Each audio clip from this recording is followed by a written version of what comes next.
yourself to motivate your people. And of course, as we talk about Ibadan, many of us might also recall that until a man named Rudy Giuliani came in, all business had left New York virtually. And of course, that is the reverse of the makeover that is possible. That everything can be turned around, no matter how difficult they appear at the onset. And of course, maybe in closing, if you look at places like Detroit, Michigan, that was the heart of America's automobile industrialization. And today it is a shadow of itself, because it has a leader that is bent on reprisals and recriminations, and people are leaving.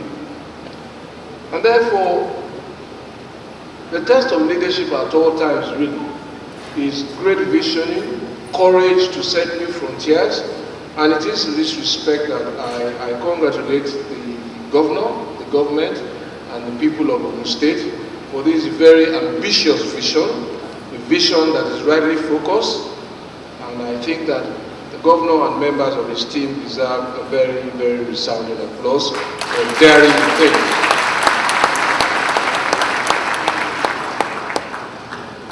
For us in Lagos, we are self-driven, but we will be even faster driven now that we know that competition is on our heels.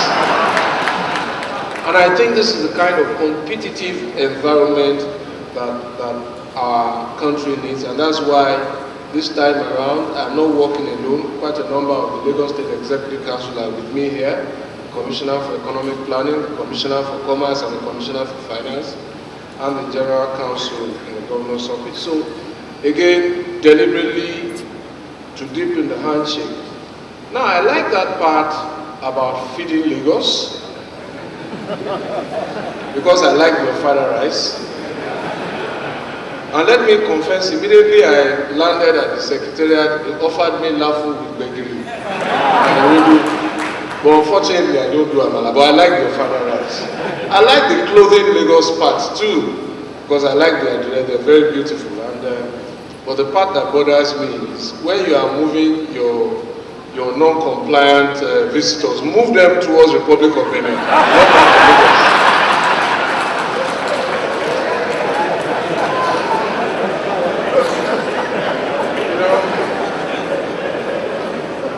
But I think that, and that's where I want to start really, security, and more security. And I am aware of the initiatives that the government has taken, and I am expectant that in the very near term they will begin to bear fruit. People will see. This is instructive because if we're looking for investment, I think we must understand that our pursuit of investment is too externally oriented, and there's a lot of capital in this country that is not working for the people. Capital that is sitting in banks that can create jobs. But truth be told, I was privileged to share the result of an Oxford University survey that was conducted in our state. And they found that so much revolved around security, such that even hookahs, beer parlors, barbering salons will not open if they feel any sense of insecurity. Now, those are the small businesses that are the first marks of prosperity in any economy. The proliferation of them is very, very indicative of job opportunities for young people in the way they manifest. And therefore, one could not overstress the need to invest in security. The returns are bountiful.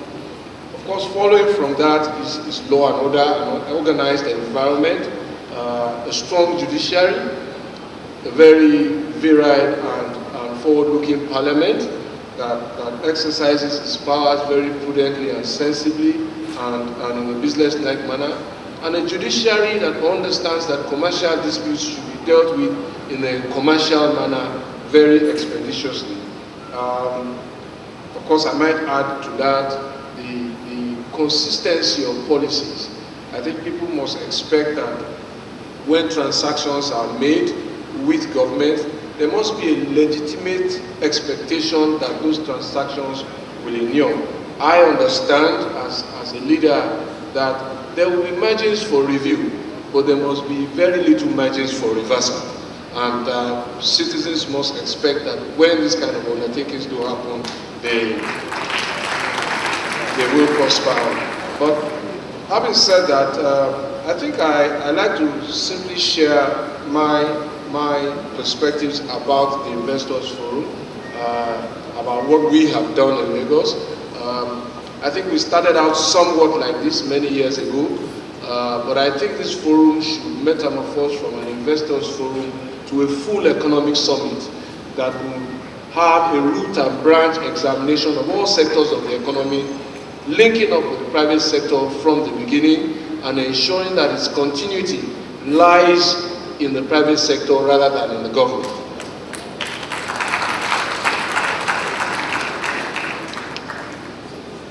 We will be having our 6th summit, and then it helps us also with the Summit Council. After each summit, resolutions are made, commitments are made. It used to be an annual summit. As Ogun industrializes, it is clear that its dependence on its own revenues will mature as it goes on. And I think that the credit must also go to the forebears of His Excellency.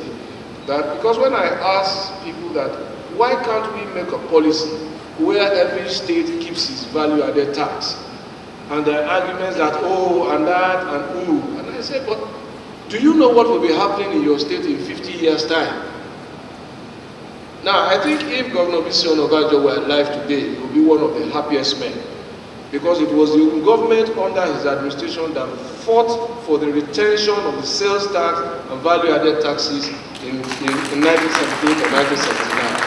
And you see, this is the kind of far-sighted visioning that we need to open up the opportunities that clearly exist in all parts of the country. And so the fact that one state is not an industrial state today doesn't mean that it cannot industrialize in 15 years and keep the assets and the benefits of its investments within.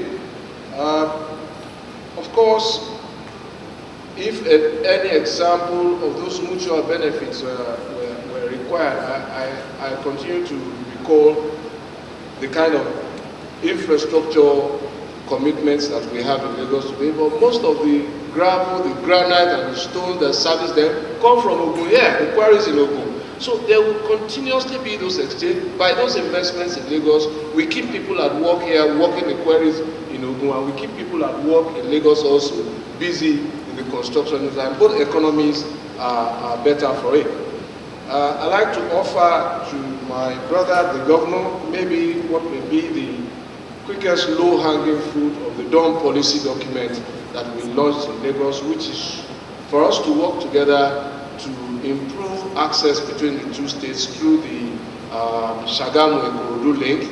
I've asked the Honorable Commissioner for Works in Lagos State to get in touch with his opposite number in Ogun and see how we can share the cost and fix that way. So really, I am happy if Ogun is open for business, because the only way to get to Ogun really, in very quick time, is through Lagos. Congratulations.